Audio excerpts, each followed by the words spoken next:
Почнете од почеток со Бони Сала.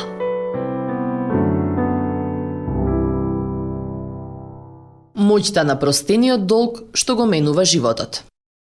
А царот ќе им одговори: Вистина ви велам, доколку му направите на еден од овие мои најмали браќа, мене ми направивте. Матеј, 25 глава, 40 стих. Најдобриот пријател на Джейсон, Мет, се пресели во Јапонија за да биде мисионер. Кога Мет ја запозна својата идна сопруга таму, тие планираа свадба околу Божиќ. Джейсон купи авионски билет за да присуствува на свадбата, месеци однапред, за речиси $1000. Но како што се приближуваше венчавката, Джейсон свати дека по грешка си ја купил картата за ноември и го пропушти летот еден месец предходно. Джейсон падна во очај, бидејќи не можеше да си дозволи да го замени билетот. Иако едва и го познаваше, бабата на Мет му подари на Джейсон замена на билетот.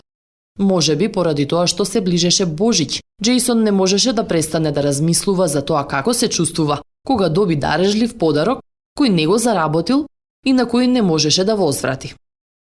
Се чувствуваше истовремено и пријатно и понизно. Простувањето на долгот може да ти го преобрази животот. Чувството да се биде издвоен од морето луѓе кои се наоѓаат во потреба е чувство дека си виден и не си заборавен. На ист начин се чувствуваме кога ја примаме Божјата благодат. Во моментот кога билетот му бил одново платен, Джейсон реши дека кога ќе има средства да покаже слична благодат кон некој друг во иднина, ќе го направи тоа. Години подоцна тој се приклучи на затворската служба и постојано ја добиваше таа можност. Джейсон почна да посветува време и пари за да им помогне на затворениците кои се хронично заборавени и пречесто остануваат целосно невидени. Исус ни кажува дека грижата за најмалите браќа и сестри значи покажување љубов кон самиот Исус. Матеј, 25 глава, 40 стих. Божјата благодат никогаш не пропушта да избере некој затвореник или тебе од толпата.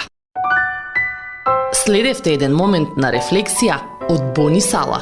Почнете од почеток со Бони Сала.